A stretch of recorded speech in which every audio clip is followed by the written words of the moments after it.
Good morning. We're going to start with a old Linda Webb Kakaba tune called Be the Change. It's easy to pick up, so I hope you'll sing along.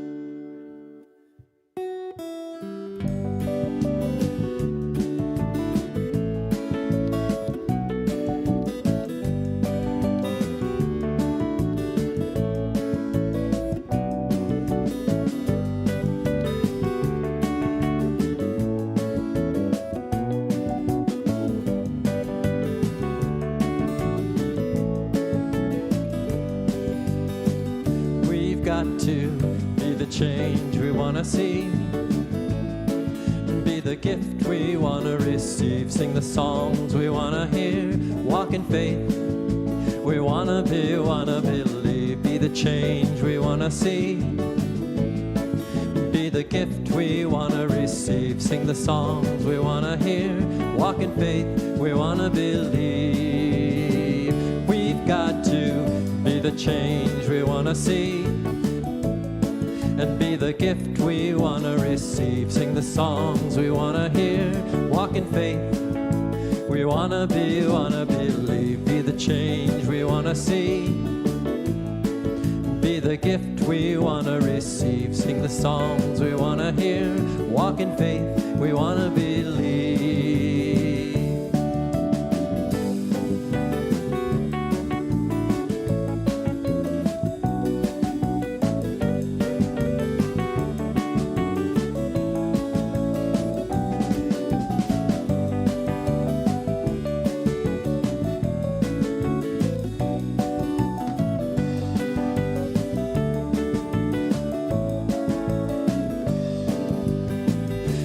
Got to be the change we want to see and be the gift we want to receive, sing the songs we want to hear, walk in faith we want to be, want to believe, be the change we want to see and be the gift we want to receive, sing the songs we want to hear, walk in faith we want to believe.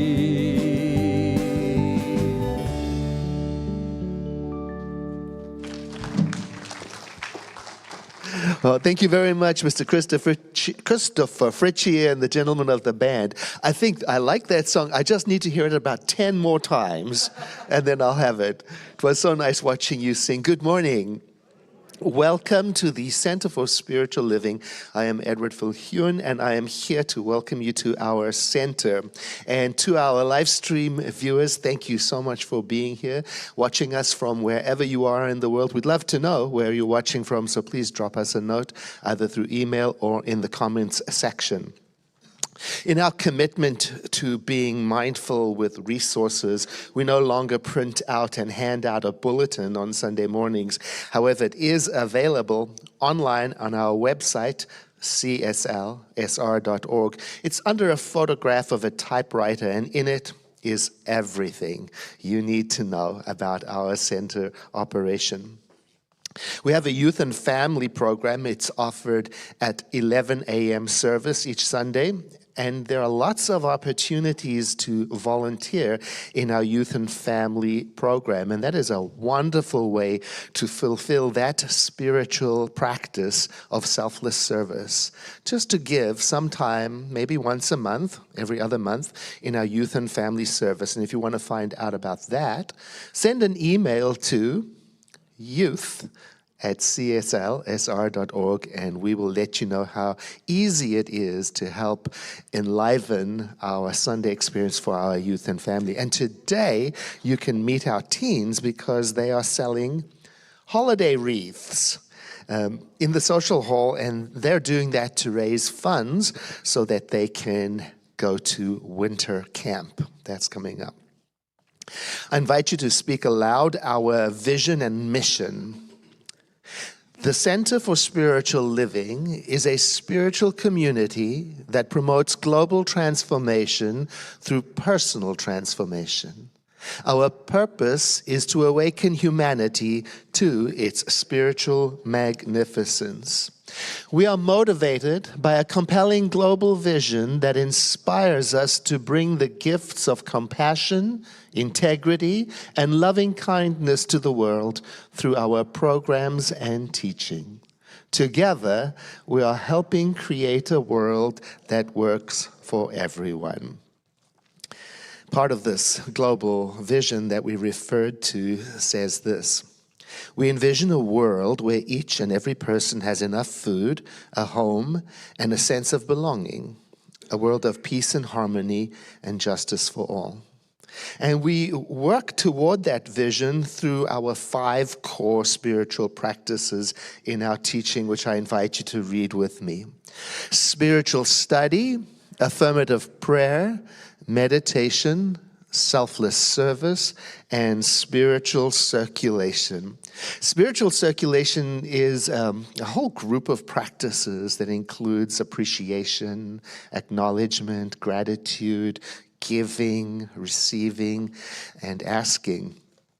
One of the great joys I have is to contribute financially to our Center for Spiritual Living. Every week, automatically from my checking account, an amount is withdrawn and deposited to the center. And I just love that. I kind of miss the days of writing checks, because I felt a little closer. So I really make a point of looking at the withdrawal so I feel connected to the practice, because that's what circulation is all about, to be consciously engaged in whatever it is we're doing. So I'm a big advocate of that. I mention that because our giving season is starting today. You know perhaps that our center is sustained by our contributions. You and I, we run the center financially. We're not like one of those established organizations like perhaps the Catholic Church or the Episcopal Church or the Mormon Church or the Christian Science Church that has like a body of finances and investments that can support and pay for things. No, it's us. Just us. We support it. We also receive revenue from our classes. So in order to manage that well, once a year, we have a giving intention season. And we ask you, what are you going to give next year? Because you likely have an idea. And then that way, we take all of those intentions and we add them up and we make a budget. So that's literally what it's about.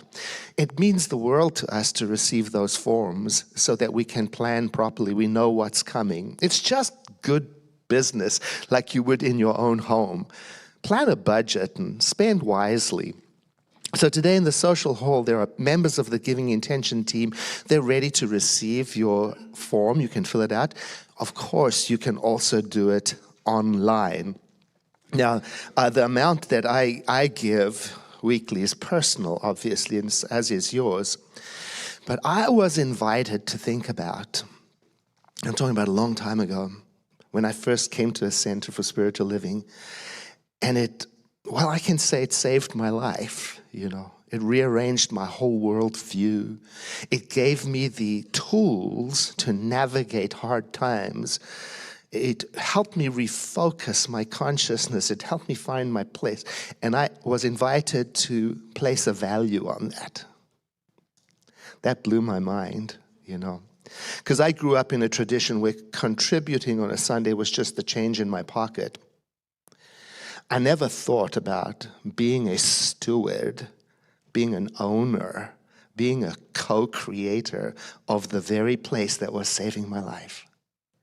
And from that day on, I started to give regularly and grew over time. And what happened was I started to have a sense that this place, that the Center for Spiritual Living, was part of me. And I was helping create it for future generations. I invite you to take that step close into relationship with your center. Today or in the weeks to come, today would be good. Go and fill out your form or do it online.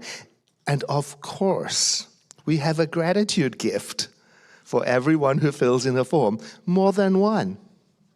So go find out what they are. I'm not going to tell you. They're amazing, and they're available to everyone who completes a form. We've been asking people, why do they like, love, contribute to, and support the center? Because, you know, everyone's got a story. And we've been recording their answers. And so today we have Lorna Ho, who is one of our members, sitting right here in the front row. And this is how she responded to the question about the place that the Center for Spiritual Living has in her life.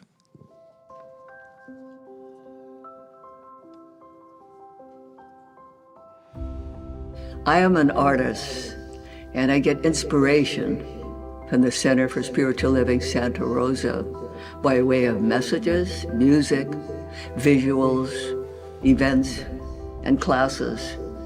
The center helps me to continually grow spiritually through meditation, prayer, affirmations, and practice. Each day for me is like a blank canvas.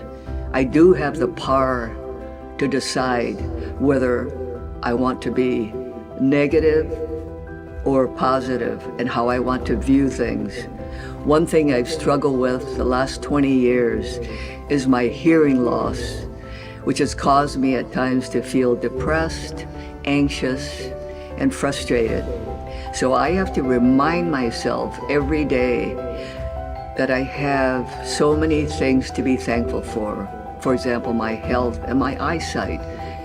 My eyesight has helped me to be able to create and express ideas. My best work has been when I let the ideas flow and not worry about making it perfect. The Japanese concept of wabi-sabi encourages the imperfections in art. It's a philosophy of embracing authenticity, awareness, and being perfectly imperfect. I believe that this imperfection or this wabi-sabi gives art its human touch. It is what I love about art. I want to thank the Center for Spiritual Living, Santa Rosa, and this wonderful community for creating a place for sharing a love of the divine. Thank you very much, Lorna. And not just an artist, an award-winning artist whose work we've seen in our own social hall. So thank you very much for that. Now, if you are here for the very first time, we would like to welcome you with a flower and a little gift of an information packet. So if this is your first time here today, won't you please stand as you can, or just raise your hand and keep it raised so that our ushers can bring the gift, the flower, to you right where you are.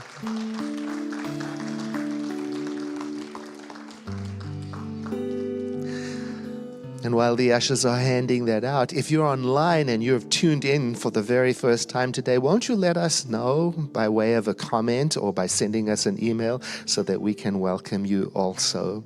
Thank you very much for joining us today, and welcome. Now, I know that somewhere between the music and the meditation and the prayer by Peggy Weber, practitioner, and Reverend Russ's message is exactly what you need to experience for this next part of your spiritual journey.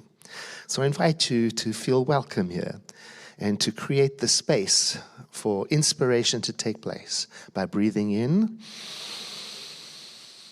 and exhaling as we enjoy some music to lead us into our short time of silent contemplation. Welcome.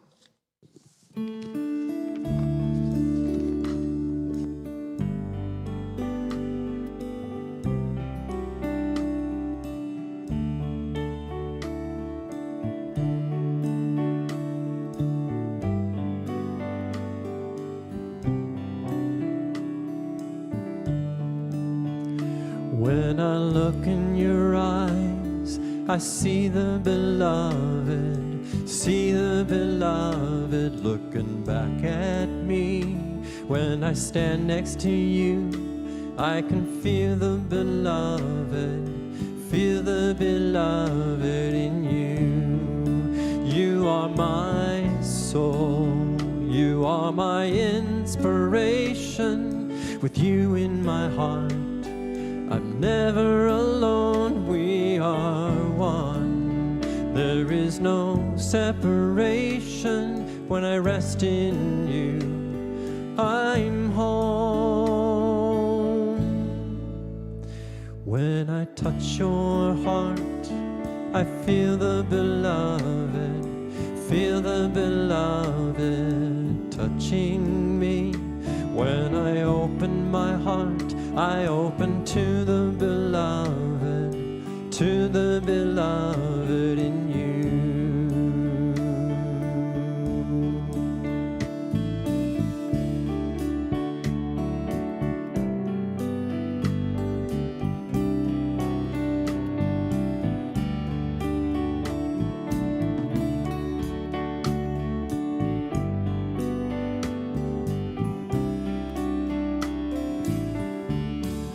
You are my soul, you are my inspiration. With you in my heart, I'm never alone. We are one. There is no separation. With rest in you, I'm home. When I touch your heart, I feel the beloved. Feel the beloved touching me. When I open my heart, I open to the beloved in you. Beloved in you. Beloved in you. Beloved in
In this moment, and each and every moment, there is a divine essence flowing through and in and surrounding and as all.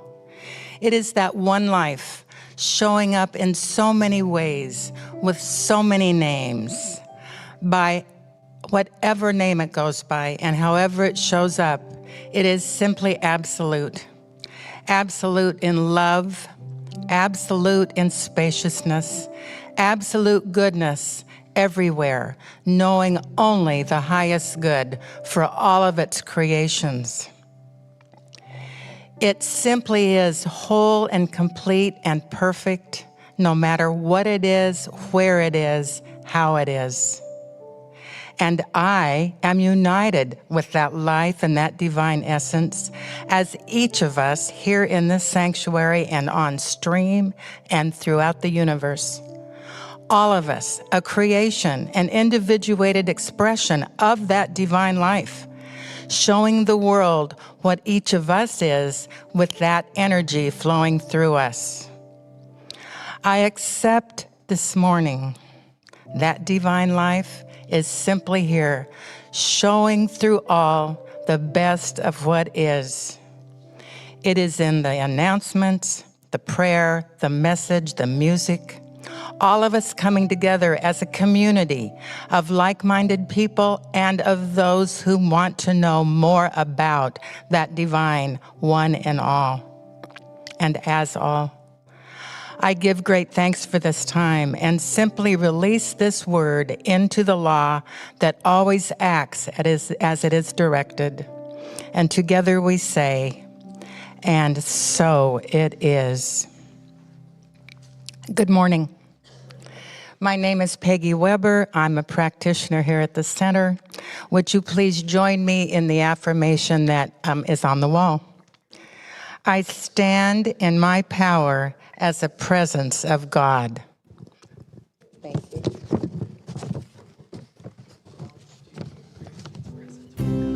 What? That's true. It's okay. It's all good. It's all good.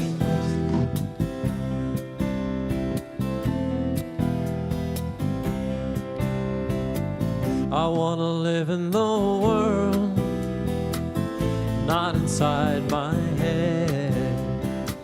I want to live in the world. I want to stand and be counted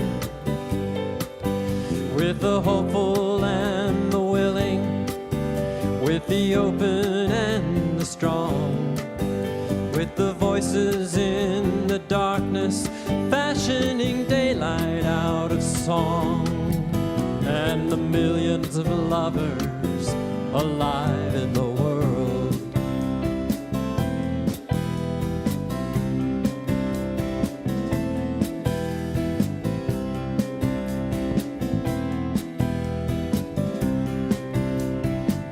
I want to live in the world, not behind some wall. I want to live in the world where I will hear if another voice should call to the prisoner inside me, to the captive of my doubt, who among his fantasies harbors the dream of breaking out and taking his chances alive in the world.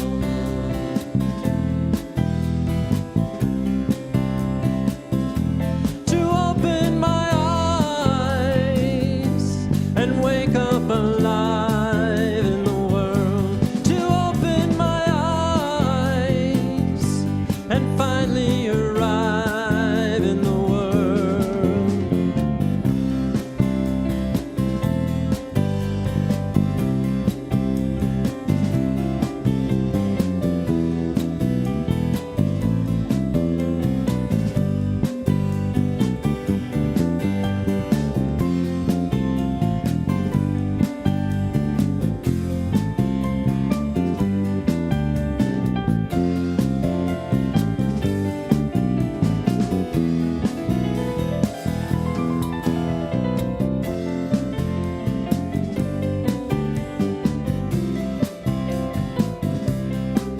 With its beauty and its cruelty, with its heartbreak and its joy, with its constantly giving birth to life and to forces that destroy, and the infinite power of change alive in the world.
Good morning. There I am.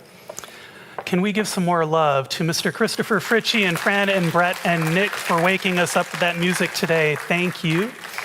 So last week, Dr. Edward kicked off our monthly theme called Power to the People, where he talked to us about how we can turn within to find guidance, and he shared with us the power of uncovering the baggage that we might be carrying from past experiences, and he shared with us the gifts that come when we can keep an eye out for the signs in life that will help us along our journey. And today we're going to expand on this theme by talking about personal power.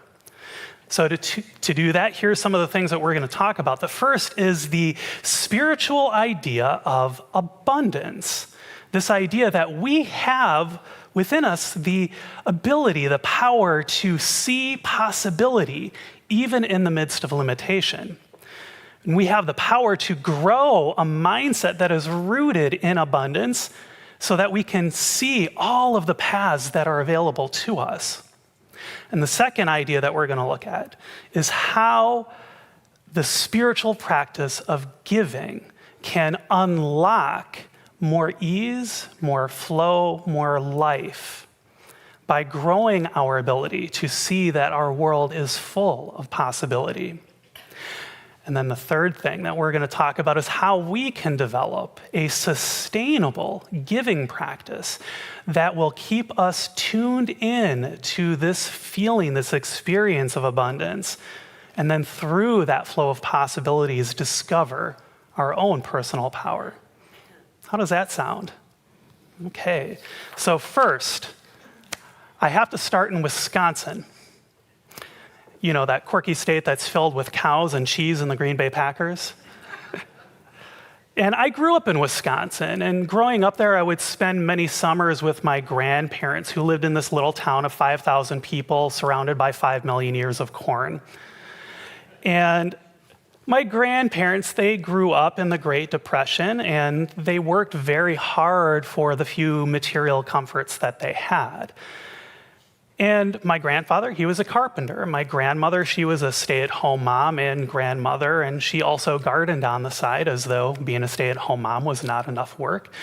She had to find more.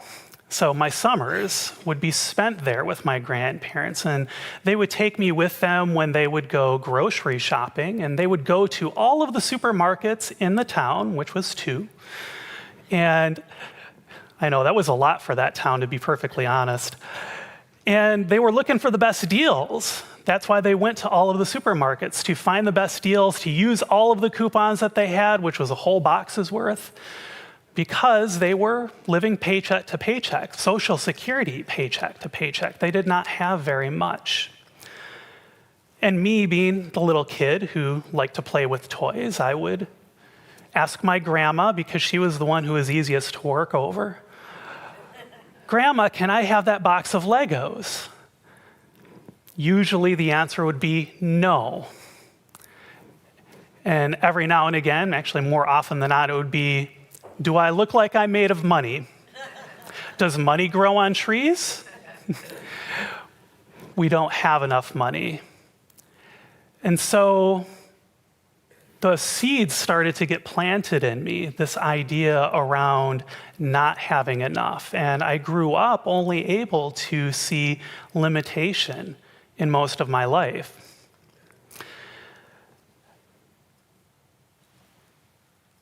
And I don't blame my grandparents for this. I don't blame my parents for this because, to be perfectly honest, it was hard growing up in the Great Depression. And I can understand how that mindset would have shown up for them because they have to take care of that which they have. I can imagine that thinking any other way would be really hard. But as I got older, I realized that there's a reason that I was always asking for that box of Legos, because what I had learned was that, every time that my grandma would buy me that box of Legos, that was her way of saying that she loved me. So I learned that getting stuff equals love.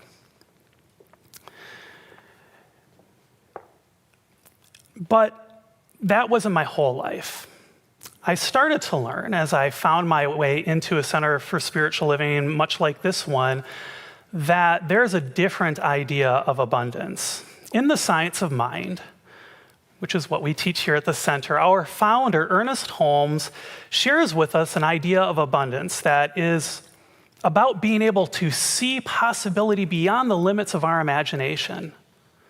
He encourages us to let possibility become our reality. And he says this in his interpretation of 2 Corinthians in the Science of Mind textbook, that the world is saturated with divinity, immersed in reality, and filled with possibility. We must take this divine possibility and mold it into a present actuality in everyday experience. This is the way to freedom, the pathway to peace and happiness. Now, over my own study of the science of mind, I found that this was kind of hard to do. And, when I'm finding myself stuck in my own idea, my old ideas about abundance, that abundance is just money, I have to remind myself of another way of thinking. I have to remind myself that I get to choose how I approach this idea of abundance. So when I do this, I like to find examples in the world of abundance beyond just finances. And the first is music. Oh, I love music. And in the Western music system, there are only 12 notes: A sharp, B, C sharp, D sharp, E, F sharp. Well, I've missed an F sharp, G, and G sharp. Whew. And then it starts all over again. And it would be easy for me, if I wasn't a musician, to see that, well, there's only 12 notes. What can you do with that? There's only certain ways that they fit together where it actually sounds like music. And if you fit them together the wrong way, well, that doesn't sound very good. And yet, I look at all of the beautiful music that has been written throughout human history, from Bach to Brahms to Beethoven to B.B. King and Led Zeppelin and Taylor Swift. There's no shortage of abundance of beautiful music. In fact, with just those 12 notes, there is so much music that I would never be able to listen to all of it in my lifetime. Boy, wouldn't that be a fun lifetime. Now, in my opinion, some of the very best musicians are the ones who are able to use their limited musical skills within the seemingly limited musical system to express greater possibility. In fact, take B.B. King, for example. Ooh, I love B.B. King. And for many, he's the household name that we associate with the blues. And for many, it's been said that B.B. King could say more with just one note on his guitar Lucille than entire bands would say through their whole career. He worked that note. And I think that was because he could see the possibility. Because by modern standards, B.B. King was not a virtuoso guitar player, but he was able to see beyond his own abilities. He was able to channel every single ounce of the blues into his music. And within the limits of what he knew he could do, he saw possibility. And because of that, B.B. King's music has been the antidote for the blues for so many millions of people. I mean, I don't know about you, but I can't help but feel good when I listen to the blues from B.B. King. But he's not the only person that I like to find to remind myself. Sometimes I like to watch TED Talks. In fact, if you've ever been in one of my classes, there's a good chance that we'll watch a TED Talk in it. And I recently watched a TED Talk by motivational speaker Nick Vujicic. And his website shares this story about him. Aussie-American Nick Vujicic was born in 1982 to the shock of his parents and doctors without limbs. There was no medical condition as to why he was born this way, But in spite of his physical limitations, his courage and tenacity for life have caused him to become one of the biggest motivational speakers in the world, known as an expert on resilience and reframing challenges. Nick has traveled to 78 countries, presenting on 3,500 stages to crowds as large as 800,000 people.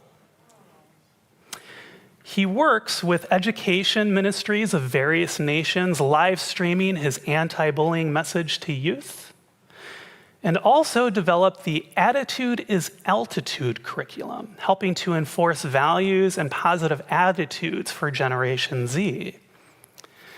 Meeting 25 presidents, prime ministers, and vice presidents, and at the same time addressing rescued human trafficked victims and orphans, Nick has a message of hope for everyone. Now, at the end of this TED Talk from Nick, he shares two ideas that I think show just how tuned into abundance and possibility he is. And the first thing that he shares is this: when you don't get a miracle, you can still be a miracle for someone else. And the second, I love this, he says, there are no walls. Find your peace, and you'll make your walls doors. What I think that Nick Vujicic is able to do is to tune into the possibilities in life despite his very real physical limitation. He's able to focus on what's possible so that he can lead a rich life, much of which is him giving of himself to others. Now, I've learned that abundance is about seeing possibility even when it seems like there isn't any, by looking beyond the limits of my own imagination. It's about being presented with a limit of 12 notes and seeing a concerto. It's about encountering seemingly insurmountable challenges like being born without any limbs, and then building a life that's rooted in love and hope and generosity. And one of the best ways that I've found that I can change my thinking around what is possible is through the practice of giving. And I'm really grateful that Dr. Edward shared his experience of that, because I think it's so important for us all to share our different experiences of giving. And my experience was, well, I wasn't really much of a giver until I found the science of mind. And what I learned through this practice is that giving opens me up to the flow of life. And it does this by opening me to all the ways that I am able to do good for others. And through that good, make connections that further open me to the flow of life and help others to open to the flow of life as well. My giving practice has allowed me to experience love and connection in ways that far exceed what I experienced as that kid who was just looking for his next set of Legos so that he would feel worthy and loved. A committed giving practice, it's going to do different things for different people because we're all different, but universally, I think that there is one really incredible thing that it does for everybody, and that is open us up to the flow of life by putting us into connection with life. Maya Angelou once said, "I have found that among its other benefits, giving liberates the soul of the giver." And in my experience, that's 100% true. Because it did this for me by helping me to find my way out of my own isolated thinking and my obsession with my limitations, so that I could see a greater possibility for my life and then act upon it. I'm not quite sure how it does this. Maybe it's because giving helps me to connect with others, but the results are undeniable. I notice that I'm so much happier when I'm giving than when I'm not giving. And when I'm giving, I feel like there's more ease and flow in my life, that I'm more open to all that's possible. Now, I want to pause for just a moment and also take a look at the other end of the spectrum of giving. This is very important. I've sometimes felt like my giving was maybe coming from a place of stress or a place of obligation. Sometimes I've noticed that my giving had a little mischief behind it because I was looking to get something back from my giving. In fact, sometimes I've given in ways that I felt really resentful after I gave. And that brings me to this important point as we build our giving practice, that whether I am giving of my finances, my talents and time, or even just my love and my attention, I can also block the flow of life if I am giving more than I am capable of giving. I've learned that it is best to give from the overflow in my life. And I've learned that sometimes I have to take a break if I find that I'm just unable to give. In fact, I've learned that it's really helpful to discover if I have baggage around giving, just like the baggage that Dr. Edward talked about last week. I've learned to become very curious about what motivates my giving, about where I'm giving from, and to make sure that it is coming from a feeling of overflow. Now, the good news is that I found that my giving practice itself is what helps me to know where that balance is, because it puts me into relationship with the flow of life. And that relationship includes just how much life I have to give. Here's something I find very interesting, though, about giving. Sometimes I wouldn't give because, for whatever reason, I felt that I didn't have anything to give, when in reality, I actually did. I had a lot to give.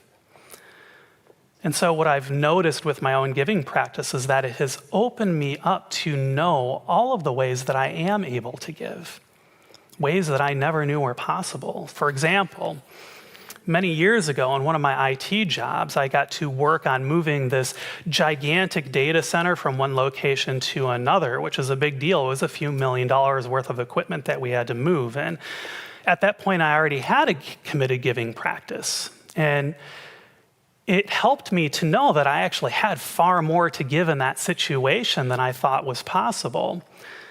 I found that even though that was a super stressful time with a lot of all-nighters, that I actually enjoyed that way that I was giving, because I knew that I was helping my colleagues carry the load with me. I was helping their job to be a little bit easier by being there. And because that giving practice had opened me up to seeing what was possible, well, I knew it was possible for us to get that job done. Even though we ran into probably a dozen show-stopping challenges every single day. So by the end of that week, we only had a week to do this, everything was back to normal. In fact, our customers didn't even notice that we had made the move, and one of them reached out to us saying, "Hey, did you guys start the project? I want to make sure that I'm ready." Now, through this giving experience, I found a personal power that I did not know was within me. And it's that power that comes from the ability to see possibility where it seems like there isn't any. Now, how did I build my giving practice? First, I started with my finances, because that was what was easiest for me. Just pick a number, and I would pick a percentage of my income that was working for me, and I would give every paycheck based on that percentage. And I tried to start myself out as easy as I possibly could. And once I became comfortable with that routine, then I would see if I could stretch myself just a little bit just to see if I had the overflow in me. So I started at 1%, and I upped it to 2% after a little while, and eventually I was giving 10% of my income, and there's nothing special about that number. It was just the number that felt right for me. Throughout this practice, I stayed tuned into it, just like Dr. Edwards says he likes to stay tuned into what his auto-giving is doing. And if I noticed that I was feeling that stretch a little too much, then I would just dial my giving practice back until I found my way back into feeling like, okay, yeah, this is coming from the overflow. Now, I wasn't perfect about that practice. Sometimes I would falter in my consistency, and in those cases, I would just pick myself back up again and start over. And what I noticed is that when I did fall down, that was kind of a signal to me that, maybe I was giving a little bit too much here, and that's why I fell down. So I was able to learn my own overflow. And as I built this financial giving practice, I also learned the benefit of giving my time and my talents to the community that I was a part of at the time. And I started working off as a concierge volunteer, which was a really creative way of saying that I was the person on Sunday who had to know where everything was so that I could help people find their way. Strangely, it turns out that that's also what I do as an assistant minister here. So pretty sure the universe was sending me a signal. Now, this volunteering practice, though, it really helped me to find more flow and possibility in life. It connected me to this community in a way that I never could have been without volunteering. And what I learned was how I can make these practices sustainable by balancing my giving with my need to take care of myself and also to receive. Because I learned very quickly that I can't give money that I don't have. I can't give time and talents that I can't back up with my own love and energy. I learned that if I'm going to make my giving practice sustainable, then I've got to figure out what is my overflow and then give from that. Here's something I find a little magical that I also noticed when I developed a consistent giving practice. My overflow grew. The more I was able to give, the more I found myself open to receive. And then my feeling of having an overflow of life increased. I learned how to be more open to the overflowing possibilities that were all around me. And I learned how to keep my eyes open to all of the ways that Spirit was giving to me from its overflow. And this overflow wasn't necessarily financial, though I certainly did find myself in better relationship with my finances. Rather, it was an increase in my ability to see all of the abundant good that life has to offer.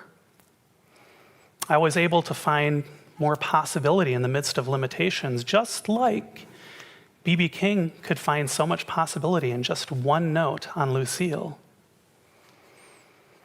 It opened me to my own personal power, a power that I don't think I ever would have found if it wasn't for a practice of giving. Here's what I hope that you take home with you today. I hope that you take home that abundance is the ability for us to find possibility beyond the limits of our imagination.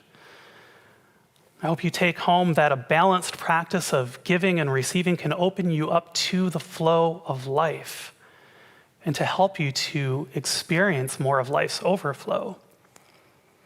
And I hope you take home that building a giving practice can be as simple as just picking a percent that works for you, sticking with it, while also opening yourself to all the ways beyond your finances that you can share the hope and the love in your heart with those around you. I'd like to close our time today with this quote from Pablo Picasso that I think sums up the flow of abundance and possibility so beautifully. And he says, "The meaning of life is to find your gift. The purpose of life is to give it away. Giving is one of the most powerful practices that I've discovered on my journey, and it's brought me a sense of personal power beyond what I could possibly imagine. So I hope that you try it out and see just how much personal power resides in you, too. Let us take that into prayer. How good it is to know that there is only one life, one presence, one source of infinite possibility, infinite abundance. It is here now, and it is acting and living its life through me, through each of us, sharing its possibility, its abundance, its love with the entire expanse of creation that is this life. And so knowing this, I invite all of our hearts to open to the overflow that resides within us so that we may share it with the world. I know that because love is boundless, because joy is boundless, because abundance is boundless, I know that these things reside within us, and therefore that overflow is overflowing right here and now. And so I invite us all to share that forth, to give it to ourselves and to give it to others, knowing that this truly is the personal power that resides within each and every one of us. And so I am grateful to know this, grateful for this personal power, and grateful for all of the giving that each of us holds within our heart. I am grateful, and so I release this word and I let it be. And together we say, and so it is. And so I invite you to take a nice deep breath, breathing in, and let out a big sigh. And we use our breath to help us to transition to our practice of spiritual circulation. And there are a number of ways that you can give here at our center.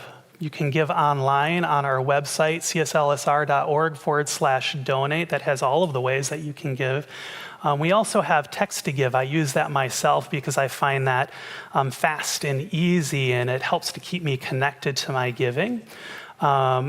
Some people like to send us checks, and we will pass the baskets today. So I invite our ushers to stand and to hold space for us as we enter into our offering ritual. I invite you to close your eyes if that feels comfortable and tune into your own overflow. And allow that overflow to inform all the gifts that you share with us, whether it's financial, your volunteering, or your positive regard for our community. And then I invite you to repeat after me, I bless my gifts. I send them forth to heal and prosper. They do wonderful work in the world. And so it is. Ushers, please receive the gift.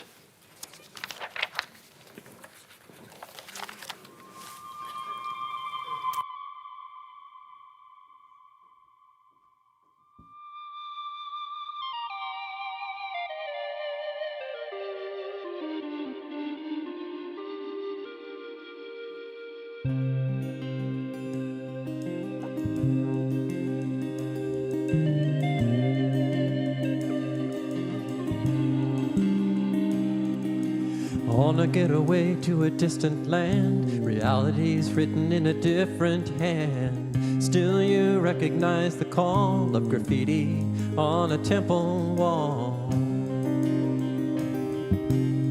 Scrawled on the bricks and mortar, it's calling you away, dissolving all your borders to recreate your field of play. Say so long to the way you used to think before.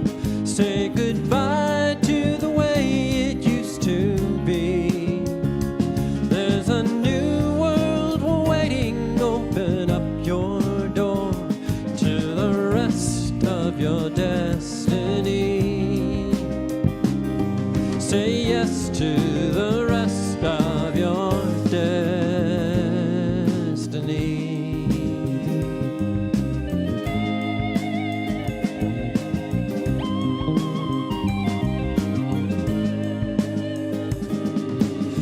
look out, here comes a brand new plan.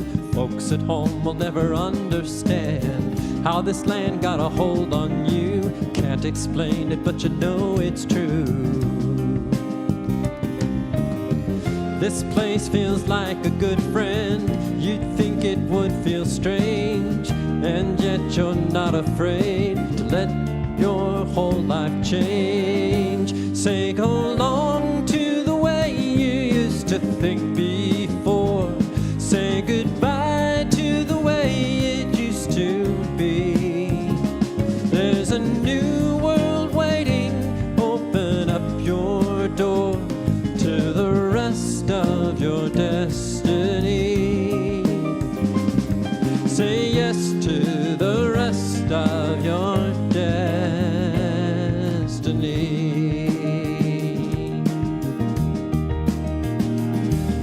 Now move on to all you've known. Move into the great unknown. Say so long to the way you used to think before. Say goodbye to the way it used to be. There's a new world waiting. Open up your door to the rest of your destiny. Oh, say yes to the rest. It's all for the best to be blessed with the rest of your destiny.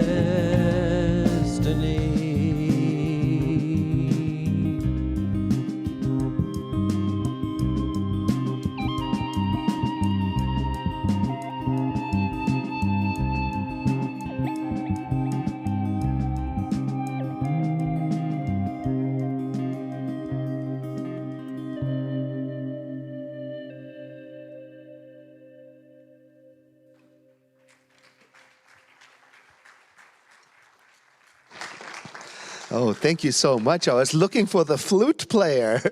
Oh, so beautiful. Thank you very much. One of the ways that we can give is by giving acknowledgement and appreciation and thanks. And so let's do that to say thank you to Reverend Russ for his message this morning. Thank you so much. And if you learned something or you're inspired by that, please take a moment after the service to let him know. That is one of the ways of giving and amplifying the sense of flow in your life. Building a meaningful connection and a feeling of belonging, a sense of community in a place like this can be both rewarding and enriching. And we have ways for you to do that. Our circles for spiritual connections, they offer the perfect opportunity to do all of that connecting. They're small groups that meet in people's homes or on Zoom, and they're limited to 10 people. And they meet for 8 weeks. It's a very relaxed and informal setting, and they discuss spirituality. They discuss the Sunday message, and they explore ways to integrate all of these spiritual practices into daily life. People tell me that they've made lifelong friendships in these groups. They begin in November. They're starting. So now is the time for you to find one that fits your schedule, and you can do that. You can look on our website. If you've got questions and you want to know more about it, today, Chris Kelly, who is the organizing brain power behind our Circles for Spiritual Connection, she's here today in the social hall, and she's ready. Just ask, where's Chris Kelly? Somebody will point you in her direction, and she'll tell you all about how you can connect with a group and find a lifelong friend and also discuss spirituality. Now, where do you find information about classes at our center? Where? Okay, yes, online, CSLSR.org, or you can pick up one of our catalogs on your way out. All of the information is there, and it's also where you register. Did you know we have a kiosk with a computer monitor right there in the social hall in case you want to look today, or you need some help signing up for one of the classes? Let me tell you why I'm excited about classes, because some really nice ones are coming up. A metaphysical interpretation of the Hail Mary prayer. Oh, I'm looking forward to that. I'm teaching a 4-week class. It's on Saturdays starting on October 19th, starting at 10 a.m. It's both in person and on Zoom. And what we're going to do is we're going to dive into every word of the prayer and explore how it reveals the essence of the divine feminine that we can integrate into our life. Then there's a 1-day workshop coming up, Karma and the Science of Mind. That's on October the 20th at 1 to 3 p.m. And we're going to be looking at the teaching of karma as it appears in Buddhism, in Hinduism, and how it then shows up in Science of Mind, where it is often described as what goes around comes around. But there's more to it than that. Very exciting. And then right in the theme with Reverend Russ's talk, the 4 spiritual laws of prosperity, which is going to be taught by practitioner Patty Byrne using Edwene Gaines' book by the same title, starting on November the 4th on Zoom. It's a 5-week class, and she is so enthusiastic about this class, and she'll tell you that it's going to bring a sense of aliveness into areas of your life that perhaps you didn't expect. It certainly did that in her life. And it's a sliding scale. You can pay from 0 to whatever. So that's a real lovely opportunity. And then Reverend Sayota Bell is going to be teaching the class Revealing Wholeness, which is a class about the relationship between body, mind, and spirit, and how when those are integrated, they help to reveal wholeness in places where, well, no matter what is happening in your life, whether it's a block or a challenge, the wholeness can still be accessed and discovered. And that's going to be starting on November the 5th. Okay. Fun things. Our pumpkin carving party is coming on Sunday, October 27th, after the second service. Bring your own pumpkin or register and let us know that you would like us to buy one on your behalf. There's an RSVP form on our website. I wonder what image will be on that article. Probably a... Okay, pumpkin. And now for something exciting. The Friday after the election, where will you be? Right. Enjoying a rock and roll concert right here by our own Sophia Atreo and friends. It's a fundraising concert supporting our music ministry, and it's happening on Friday, November 8th. Now, you can't make it, but still want to contribute. Of course you can. You can buy a ticket on our website and give it to a neighbor or a friend. Or you can just make a one-time donation to support the music ministry right there on the ticket sales page. Because people have said, I can't make it to that concert, but I still want to support the music ministry because it really enriches my life. So you can do that. We're inviting you to help spread the word about it. So we've printed 3 flyers. There's a card size one, a half-page size one, and a full-page size one, because perhaps you've got a coffee shop or a place of business where you can display this. So you can pick these up on your way out right there at the information table, and you will be able to help us support the concert. And oh yes, Reverend Russ mentioned text to give. You can also contribute to the music ministry. On text to give, just put the word music after the dollar amount, and it'll be designated for the music ministry. Isn't that fine? All right, so that completes our announcements for today. I'll be outside at the giving intention table, joyfully receiving your giving intention forms. And if there's something that is incomplete in you, or if you cried yourself to sleep last night and you'd like some spiritual support, Please don't go home without taking advantage of the prayer that is available to you. It's a service that our prayer practitioners give. It's available online as well through our Zoom rooms or in-house. Go to the back of the sanctuary and our host will connect you with a prayer practitioner right here in the room. You just sit with them, tell them what is in your heart, they listen, and they custom make a spiritual mind treatment, which means an affirmative prayer for you right there on the spot. It's a beautiful thing to do. With that in mind, won't you please stand as you are able, saying, something wonderful is happening through me right now. It is this thing called life. Life is in my mind, life is in my body, and life is in my affairs. I think it, I feel it, and I accept it. Just the way that it is, and just the way that it is not. Thank you, life. Know with me that you are never alone, that Spirit is right where you are, that you have only to look within at any moment to know that you are guided, sustained, and empowered by a presence that expresses itself as you in this world.